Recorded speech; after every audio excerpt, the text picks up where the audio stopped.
And we did see how obnoxious that Dark Portrait was the other day when they were able to deploy it against the Phantom Lancer. Basically, just send the illusion at the supports and you don't have to worry about them. If they die, they die. If they don't, then they're still out of the fight for a bit. So there is no Phantom Lancer for you to hit up here. Maybe, I don't know, Dark Portrait Brood. That's assuming the Grimstroke gets that gold, which was a surprise when we saw it in the previous game, because that Grimstroke basically rushed the Ags over any other form of utility. So maybe Stinger doesn't look to be quite as greedy, especially laning with a Chaos Knight. I don't really think you're going to need to be, so we might see the build very different. Yeah, and we'll see because there is still a ton of flexibility. And I do like this pick from Ravens, going in the opposite direction, giving them some illusion clear, giving them some more building damage, just solid stuff. But now for Ravens, what are our bans going to be? Because very likely we could just be sitting here staring at Rubik Mars off lane, CK Grimstroke safe lane.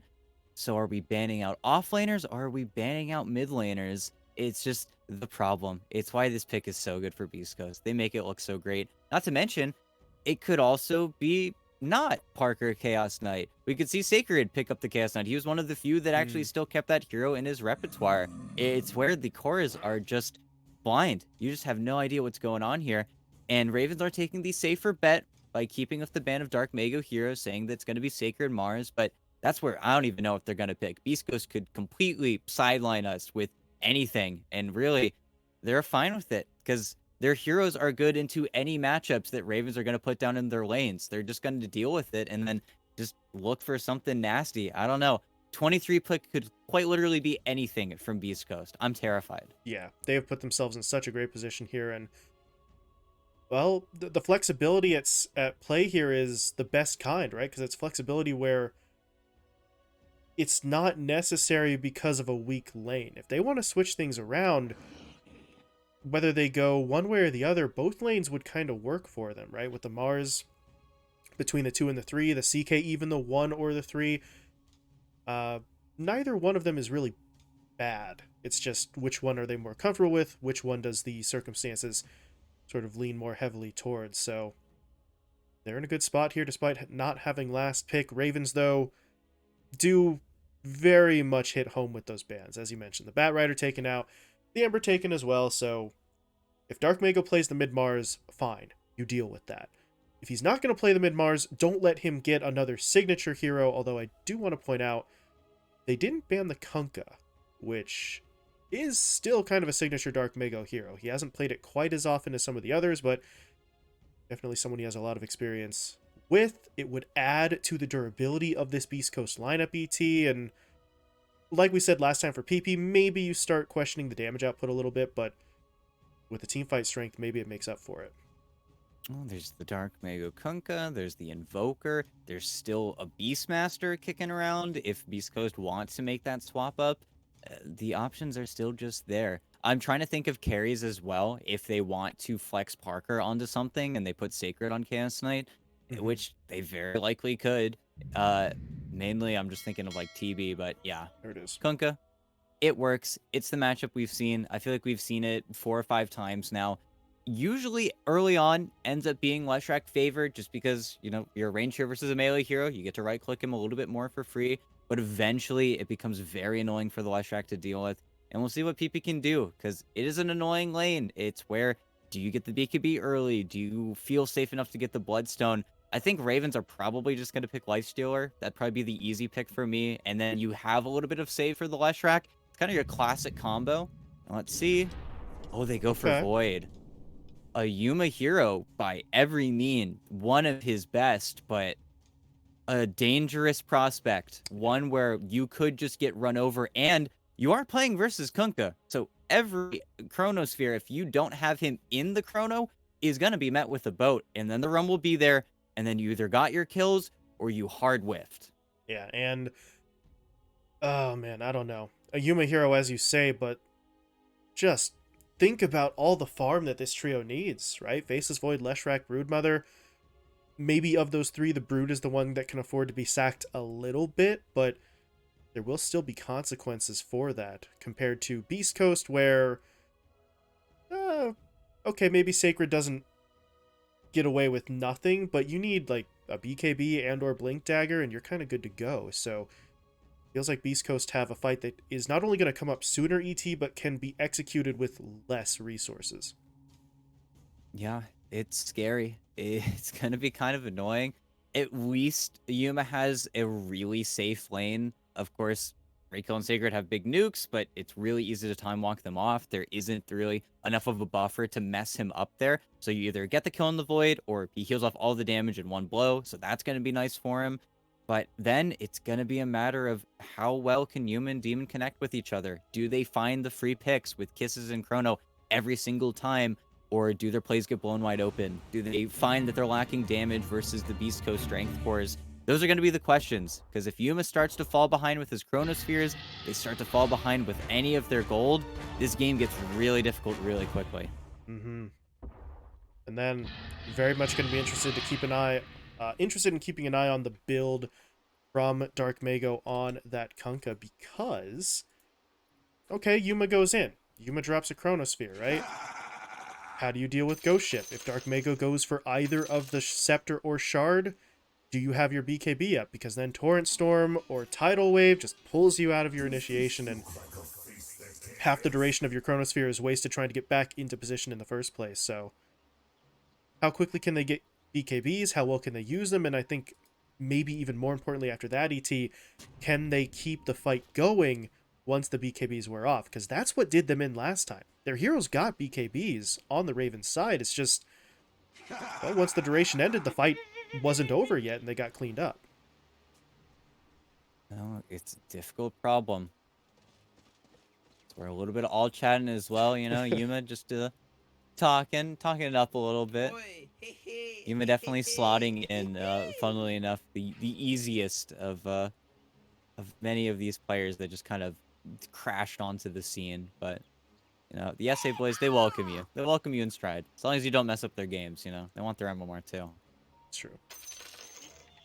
That's the thing. No, nobody likes a griefer. Other than that, though, you're all good. But we'll see what comes here with the bounty rune spawns. Parker is making his way up the river, and Demon's got to be a little careful. Yeah, he's gonna get stunned up. Stroke of Fate slow is not super relevant there because they kind of threw it out early, but it does mean Demon has to cookie himself up onto the high ground, and well, having Cookie instead of Scatterblast at level 1, I'm not really sure that's super relevant anyway, but it does mean that there's maybe a little bit less damage coming out from the Snapfire through the first wave or two. Yeah, it makes it a little bit trickier to get that ranged creep, but, you know, it could be worse. But this is a tough lane. This is where Parker already, gets to work, starts nuking you out. It's where you're going to look at those stick charges. Sticks that only Parker has so far, but will definitely be in queue sooner than later. But is a very obnoxious lane. One that you have to tread lightly or just keep on diving in and keep on buying regen. Because it is going to be there. Stinger's got 5 mangoes, man. He is ready to make those trades happen. Oh, he came to lane ready for some action. Fair enough. I mean, they picked this Grimstroke banking on his ability to do exactly what he hasn't quite done yet, but what we're assuming he is going to do. So he's got a job to do. Set up for it quite nicely. Meanwhile, over on the other side, Sacred and Raykill trying to apply a little bit of damage here early, and well, Yuma does get kind of hit by it. He's able to time walk away some of the damage, but if they stagger these abilities just that little bit, some of it is going to stick. Mm-hmm. And there is the funny interaction that we only got to mention briefly, I think, before, but you try to kill as many of Kara's trees as possible, then Sacred will struggle to find some of the spear follow-ups, but just means that he's going to use his spells straight up like nukes, maybe not using it directly for the lockdown, which is still going to be annoying. We'll have to see how greedy Yuma decides to get with his item build. Yuma's a mom builder on Faceless Void still. He likes to get the early lifesteal. He likes the damage that he gets in his chrono, but it means that if he does start to fall behind, no Midas shenanigans, no early Maelstrom. He's going to have to really bank on his play a little bit. Oh, there's going to be the spear play up top. They did still have all the trees to the north to go for. The problem is they didn't really have any damage after that. The first rebuke had come out, didn't have the second back up in time, so Okay. Kara gets stunned, doesn't care, keeps on pushing through the fight, and Ravens are the ones who end up with first blood. Yeah, just pushed a little bit too far forward and then very quickly realized their mistake. As soon as they went into that trade, they said, oh, we're both time dilated and the tree's not dead. And I guess we're dead because Treant is just that strong of a hero. As Kara goes for a half pull and a half pull he will get. Just great stuff. And Raykill's gonna try his best to nab something out of this, right? Just get a little bit of gold for himself, but yeah, that first exchange very much backfiring for Beast Coast. But if you're Sacred, I don't know. You die, it's unfortunate, but he's right back into the lane, and that really is the only way that Sacred goes down here, is if he and Raykill are overextending. Outside of that, you're laning against a Faceless Void. He is not going to kill you. On the other side, though, Benjaz, he's getting pressured up a little bit. Second time now that he's been pushed all the way back to his tower with 100, 150 somewhat health, so having a little bit of a rough time. And you take a look at the last hit counts here. 12-1 for him, 22-6 for Parker, so this is not going to the usual plan of the Brood, not really taking control of the lane just yet, but maybe more importantly than that, ET, behind on the experience as well. He just hit level 3, so he's about a half level behind his opponents. Yeah, just getting bullied a little bit and getting shoved behind. Of course, Dark Mega doesn't have any denies, but it's just been catching PP pushed really far back and just getting him quite literally out of the XP range. There's been a few instances where PP just runs out of actual HP or mana to actually give into the fights. Like even right now, Dark Mega is just abusing the fact that he's up in your face. And very interestingly, Dark Mega doesn't go for the bracers. He goes for the bottle rush and he goes for early boots. So valuing instead of the big damage that you get from bracers, just being annoying and being able to dodge out probably some of those early splitters as well, which is paying off. Yeah, a little bit of a risk, but a calculated one that, as you say, is working for the time being. But we'll see. Maybe PP changes it up. Maybe he tries to get more aggressive once he realizes the Kunkka doesn't have as much durability. But 5 minutes into the lane, I feel like the amount of time to make that sort of switch up is already kind of dwindling. As bottom, Benjaz going to work here, trying to fight up against Parker. Gets a little bit of help in there from the Cookie stun, and Parker does go down. Stinger doesn't have the damage to finish off the Broodmother either. Does have a Stroke of Fate, though, which is not going to actually reach. So, Ravens able to win another fight on the other side of the map from the original one, but they are coming out ahead for the most part here.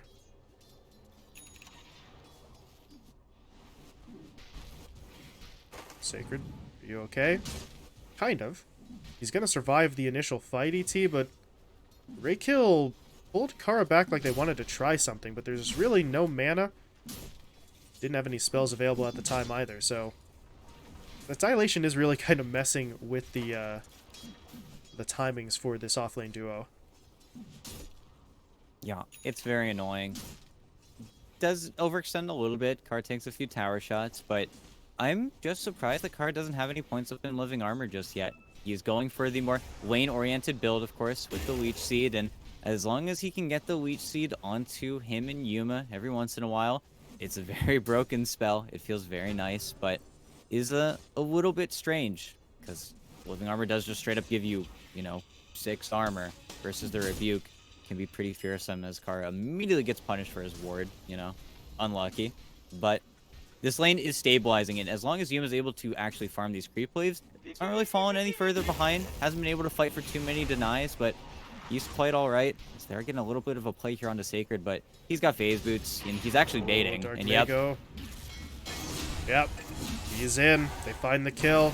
Kara should be dying here as well. He is not very fast on the tree, so 2 kills top. Dark Mago gets both, and then down bottom, ET, Parker was able to get onto Demon. Benjaz could not really defend his teammate, so Beast Coast give up the first 2 kills of the game, sure, but then they get 3 in a row in the blink of an eye, and they're right back on top.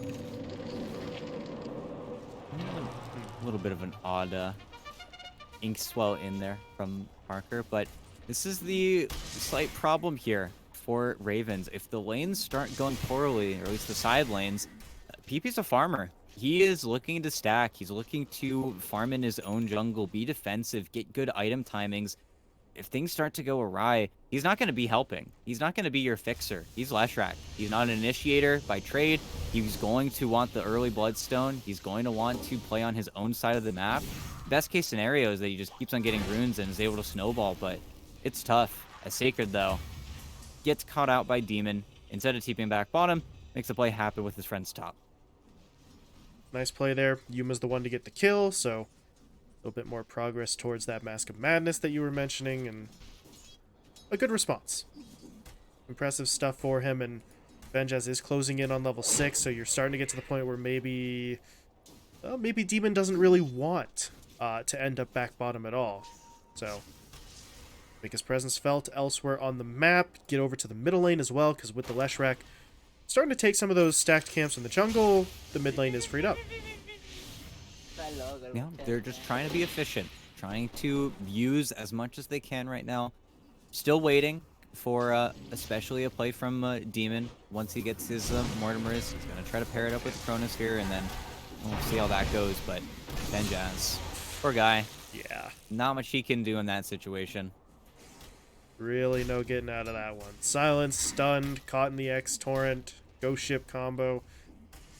You're dying, really, no matter what. So unfortunate for him, but elsewhere on the map, his teammates are still trying to find some farm. Yuma's getting a couple hits onto Sacred here. Some bashes coming through. The Chrono deployed, but Parker's going to join the fight. Pops the Phantasm, but they need to actually save Sacred. They're doing a decent job of it, though. Sacred isn't dead yet, and it's actually Yuma who's in some trouble. He used the Time Walk earlier, so he can't immediately jump away.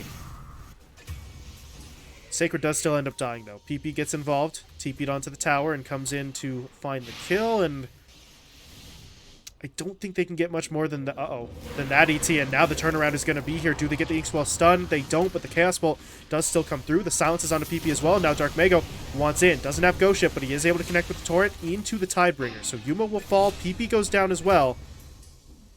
And it's just the supports for Ravens here. Kara, okay.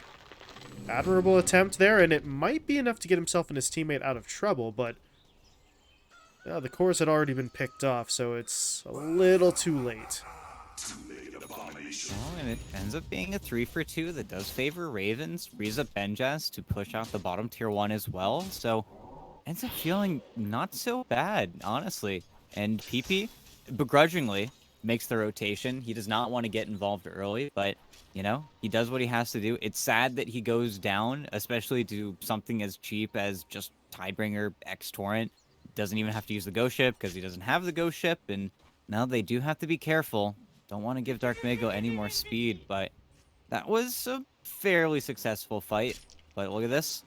Dark Mago, okay, didn't pop the smoke properly. Lets Benjaz get away, even though Benjaz walks right back into it. Do they have the damage, though? He just got hood on the courier. They've got the silence. They've got the Inkswell. It's still not going to be easy. They need one more hit, and they do get it. And, yeah, that hood certainly helped, but they were just barely able to get the last tick of damage in there, so... Well, Dark Mago finds himself another pick. 4-0-2. Did go for the Blade Mill build, ET. Didn't really mention that at the time that he was picking it up, so... certainly an interesting pickup. Should probably see the BKB come out now that he's got that picked up. And Sacred, well, he gets picked off in the top lane. Able to make the jump onto him with 3. Demon gets the kill, and I do like that they're continuing to put pressure on this Mars ET. The problem is the other cores on Beast Coast are kind of being left alone. Yeah, and it's pretty funny to see the second game in a row where there's a Kunkka with just ridiculous net worth at this early on into the game, and we'll see if that can stick. But back mid, PP, under a little bit of trouble here, and Sacred, well, he's back on the map. He's looking for revenge, and he's got it.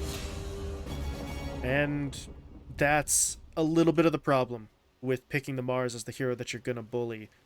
He doesn't have a blink, sure, he doesn't have a BKB. That's all kind of bad, but he still has Arena, no matter what, and if someone else sets up for him, so the Arena locks in a kill as Dark Mago... that's a little bit greedy, but they are still going to get it.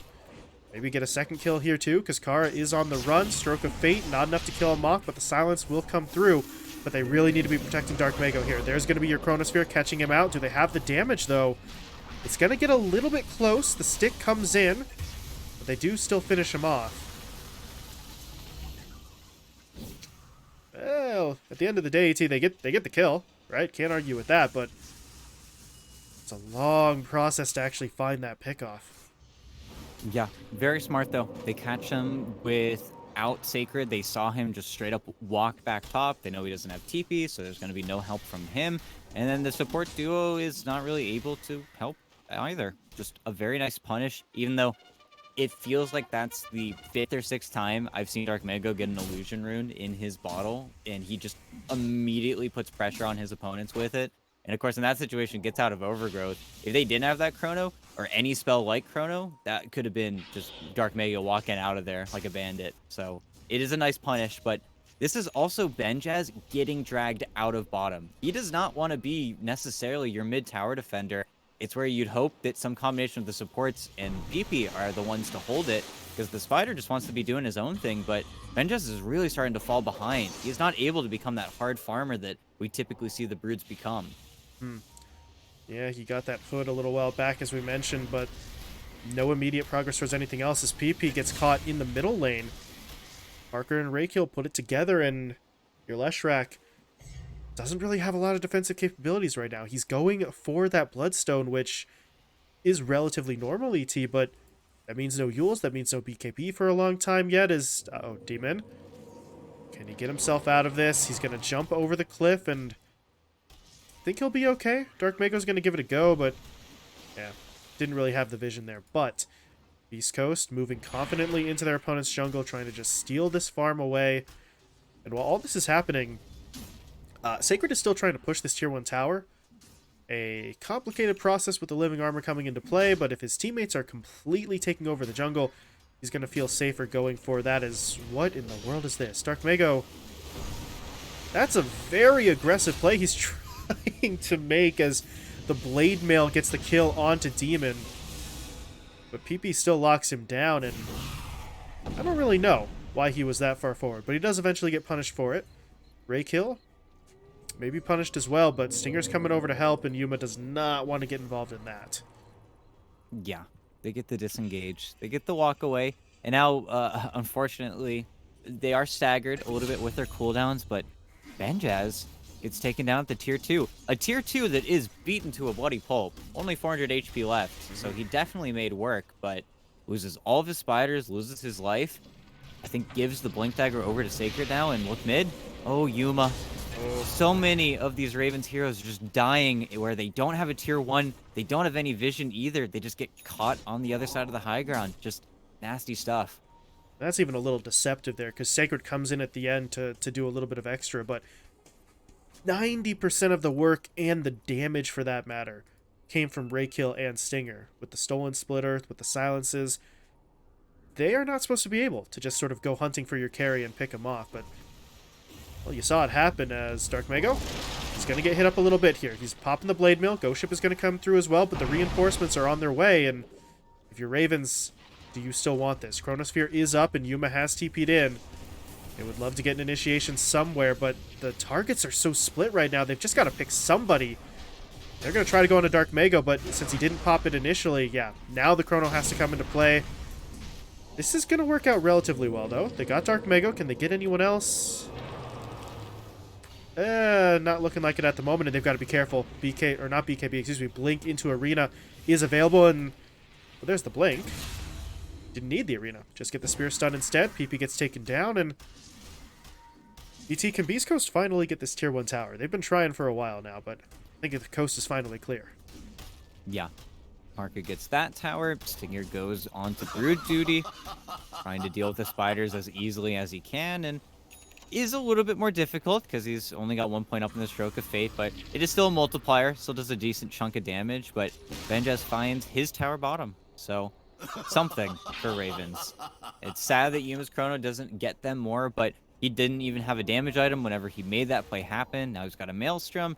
He's going to look to build himself a little bit more before he really wants to make any more plays, but Ravens are slowly but surely getting there. Pipes done on Benjez. Now they're going to need Yules or BKB on the Leshrac, but he's got his Bloodstone.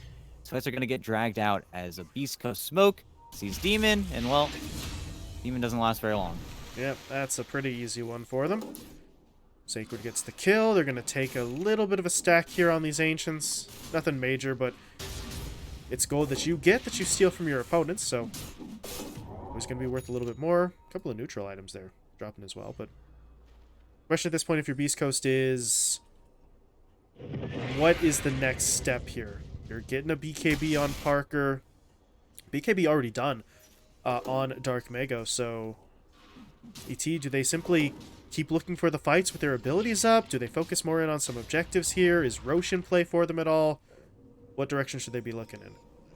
Well, sadly, with Sacred on the Mars, Roche is not really an easy objective for either team. I hazard to say, even though Ravens have Void, and a farmed Void can kill Roche pretty quickly, but Beast Coast currently are just mode farm. They've got Greaves to look forward to. They've got a BKB on Dark Mago, but it's just a BKB on Dark Mago. They're going to at least wait for their Chaos Knight before they go for those big team fights, even though they are still trying to utilize 2 of those 3 lanes. They're still getting very greedy. They're splitting apart. Sacred is kind of getting run down here, and I think with the spiders, yeah, now there's no guessing. So just gets caught really in the worst possible way, but at least the creep wave's all the way up to the tier 2, so it's not like Ravens are going to push you at all, but kind of an odd death from Sacred. Yeah, and you didn't want to take a chance on the TP with the Yuma potentially having the bash on him, but at that point, maybe you still try. Maybe the RNG is on your side and he gets out, because the way he was trying to escape there, I think he was just trying to buy time for his Blink Dagger, but obviously that didn't work out either, so very strange. He's back up in about 12 seconds, though, and his teammates are actually going to look to push in right now. They do get a play onto the Broodmother, but the Cookie is able to get the Broodmother to safety, but here comes Parker pushing into the fight. They take down Carr right away. And Dark Mega with his BKB activated was trying to do some extra damage, but he's got to be careful. It's starting to wear off. He's going to pull back just a little bit. They reset that one. Quick in and out play on to a pretty low health support. Oh, Sacred, okay. He got the stun there. Do they follow it up? Yes, they do, but Yuma's able to jump away. Parker's still going in, though. BKB active. Tidal Wave catching multiple heroes out. There's going to be the arena as well. They don't have a spear for this, though. And now the Chrono will be deployed. Parker's in trouble. No one can save him. Stolen Chrono by Raykill actually stuns Dark Mago. And now he's going to die. Okay, well, Raykill, that was a slight mistake here. He's going to pay with his life as well, and East Coast just have to full-on retreat. Raykill, the paid actor, the free agent, working against them. Beast Coast, it's a 6v4. You gotta be careful. Can't trust this guy with the spells, but no, it's a great chrono from Human. You already see he pushed into Roche for a second there, but a huge win. They just keep the fight going long enough. They kite out the BKBs, especially Parker's. Just felt like he was unable to hit at all during his BKB. He just got dragged around in the trees, just wasn't able to get onto either of the supports either. The support duo survived, and that's all that matters. Able to just contribute a whole hell of a lot there when you're not instantly picked off at the start of an engagement. But honestly, for Beast Coast, a little bit strange there, because that first fight, they took Kara, and then they walked away, and could have just kept it at that. Would have been looking good. Could have gone back to farming, but you just get that little bit greedy. But ET, I do want to point out, we saw the tidal wave was pretty big in there, right? Pulled a couple of heroes back. They were able to set up with the Ink Swell, and if Sacred had a spear there to follow up on his own arena, that fight could have looked a lot different. Oh, for sure. And that's where Beast Coast will still look to team fight. They're not going to get scared out of the game. They're going to look for those contests still. Sacred as well is still waiting for his own BKB, so he's going to want to force. And speaking of forces, Beast Coast are going to drag themselves into the pit. And okay, will Ravens decide to scout out or even take a peek? It's not a blitz in the pit. This is going to take a little bit of time, but nobody's coming over. They get the hill before anything really happens.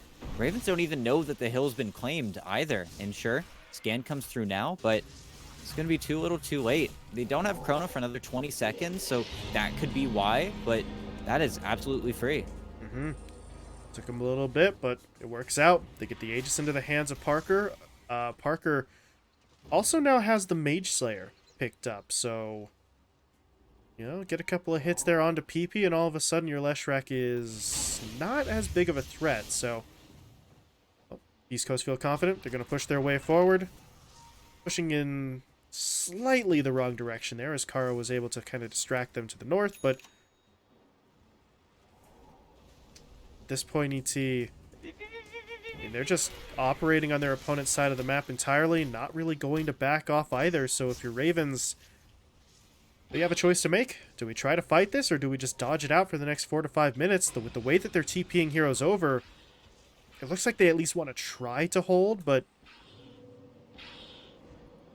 we'll see how they can take the fight. In the meantime, Rakill just stole webs, which I don't know if this is a Chrono situation. Does Benjaz benefit from opponents' webs?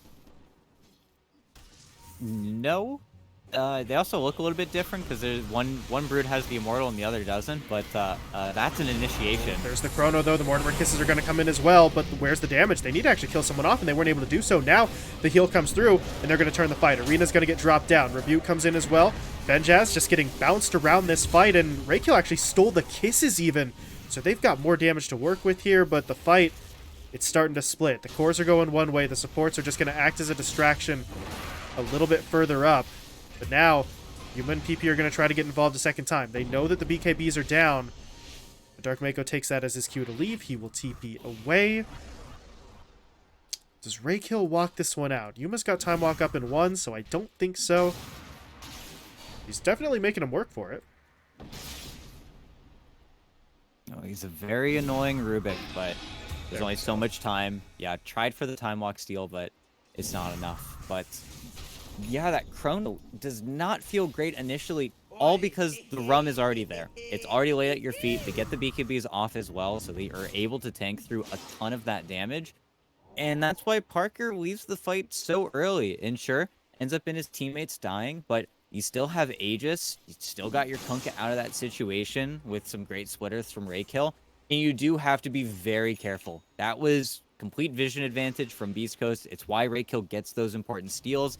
Should never really be able to get those Mortimer Kisses. It's where Demon's just getting a little bit too close to the fights.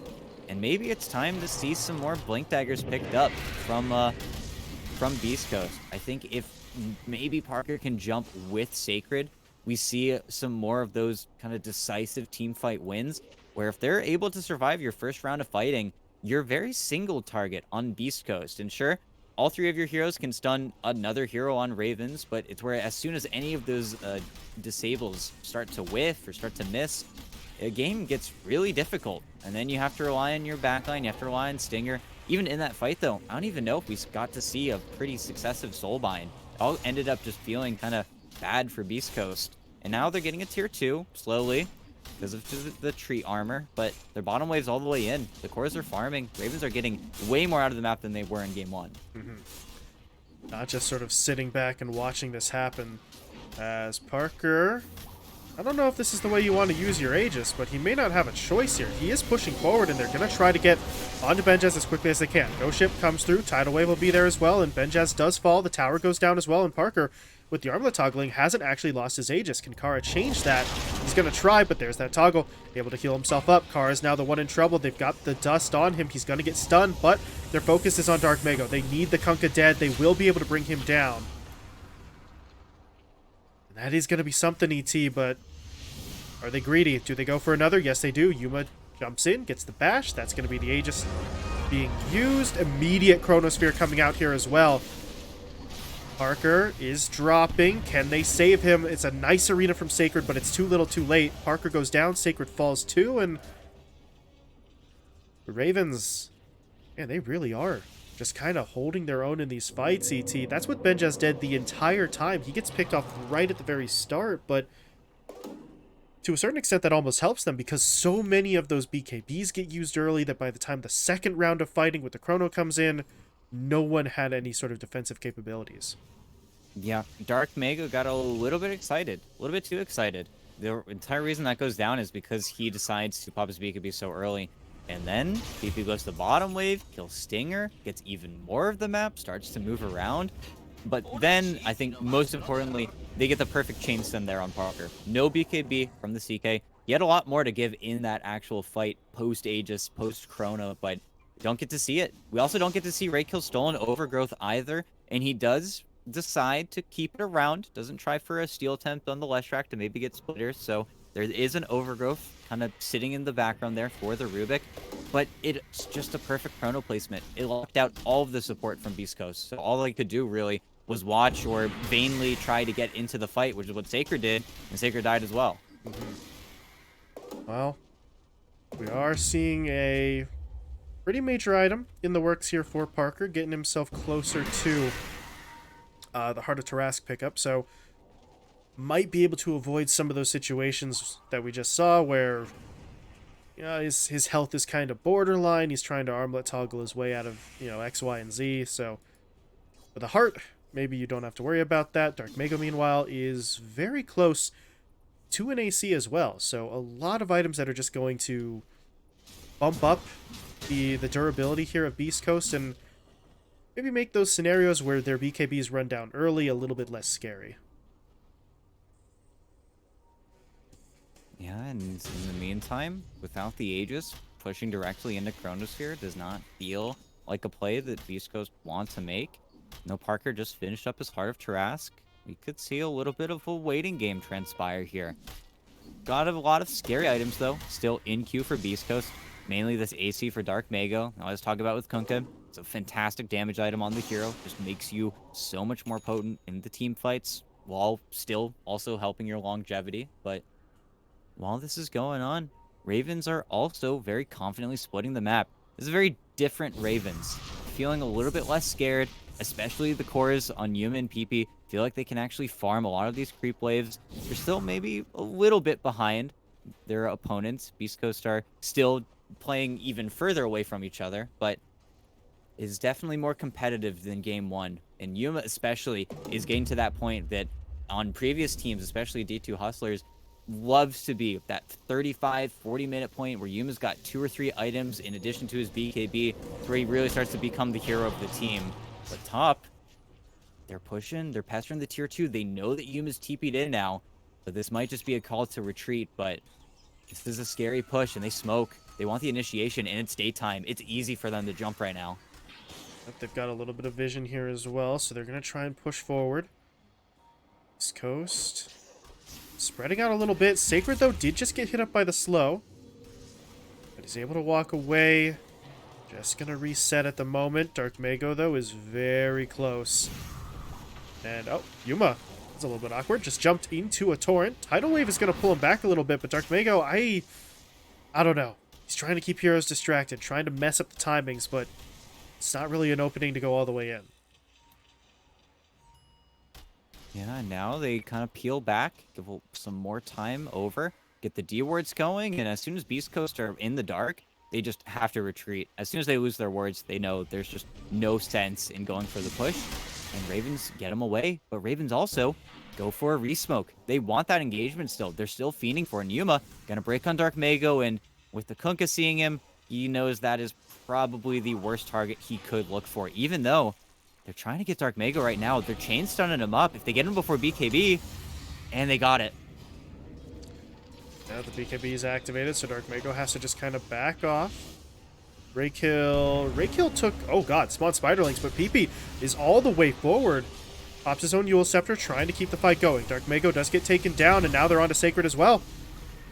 Just completely bypassing the frontline defenses there. They find a second kill is what I was going to say. There it is. PP keeps on pushing and will get the job done. And at a certain point for Beast Coast, they got to take a step back. They've got to really communicate what it is they want here. Because that's the, I think, 3rd fight in a row where Dark Mago's just too far forward, trying to get too much done, and the rest of the team isn't in a position to follow up. Ooh, and they're going here. But oh my god, the chrono. Well, Yuma did just get stunned inside of his own chrono, so the damage isn't going to come out immediately, but now he just starts hacking away. Stinger will fall, buys back immediately, but by the time he's back into the fight, Parker's going to die too, and East Coast, I don't know. They kind of lost a step there, and Ravens are just absolutely punishing every single misplay. Yeah, and they are hard staggered. Hard staggered where their CK doesn't have buyback either. And sure, PB needs to get a little bit of mana here, but the glyph is going to come through, and it looks like Beast Coast should be able to defend their bottom racks here. The threat of the Kunkka is still very scary, especially when they don't have their BKBs, but 12k gold lead for Ravens. They're doing it. They're getting themselves in a great spot. All they have to do now is take this little bit of time, this downtime in between the team fights to get great vision over towards the pit, and then they're set up for the Roche fight. And then all they have to do is hit another chrono. Of course, now Beast Coast are going to be too afraid to push in immediately. There's no chrono for 75 seconds. They'd love to punish the lack of that ability, but they're also not very much stronger. They've thrown their head against the wall time and time again. I don't think they can really take another team fight loss. Ravens haven't even turned any of that gold from those wins into items yet. All of these big items are still in queue. They're getting done now, though. And then they're going to look for another team fight. And then if they win that, they might just straight up win the game. This is the force, though. Beast Coast, 50 seconds, trying to go before that Chronosphere is back up, and Ravens have to win a fight without Yuma carrying them.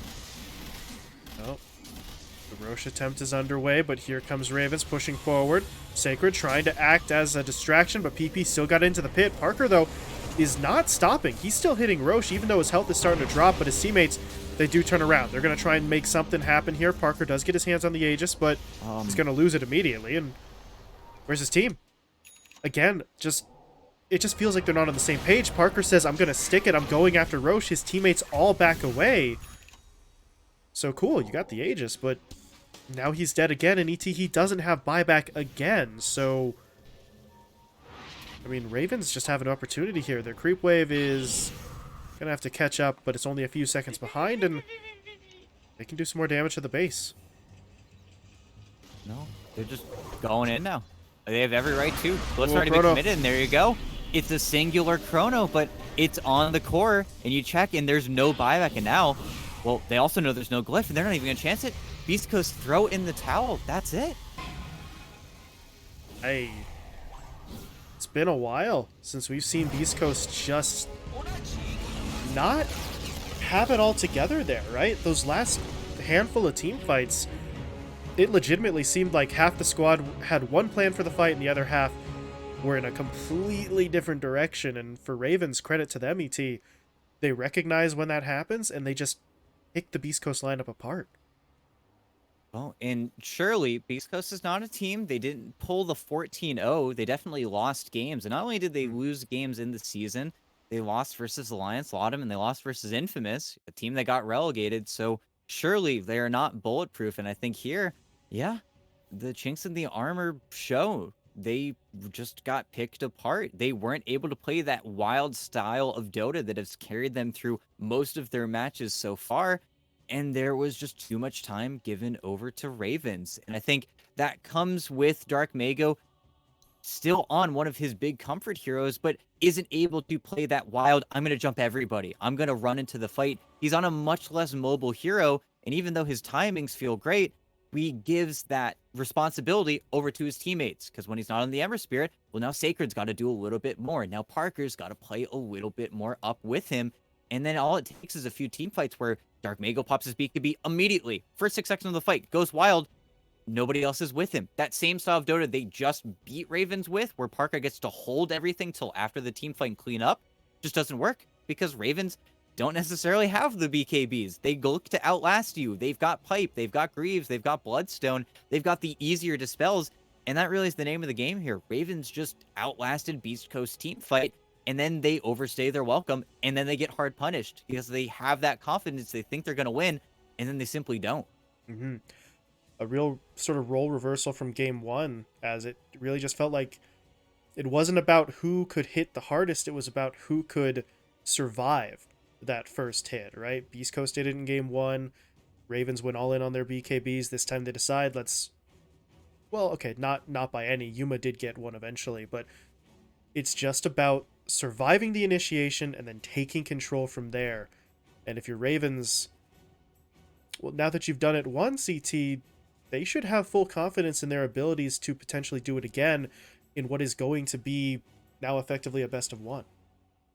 Yeah, and it's one of the scary timings where I don't know, how much do you wanna say Ben just contributed on the Brood in this game? He certainly was annoying, he got him an early tier 2, but I think the real difference maker in this game is that Dark Mega was unable to shut down Demon and Kara. Kara had so much more impact on the Treant than he did the Silencer. Not even just from the overgrowth, but it's just everything. It's the leech seeds, it's the constant healing, it's the armor, it's the forcing Beast Coast into pushes that they don't want to be in any longer. I think that's where Ravens probably look to take their game 3 draft, and maybe that's where Beast Coast change up their bans ever so slightly just to make sure Card doesn't have that same impact. Well, we'll see what game 3 has in store here, but it is nice, right? First series of the playoffs, and we are going to go the distance. So we'll be stepping away for just a little bit. When we return, the third and decisive match in this opening series. So stick around. We'll be right back.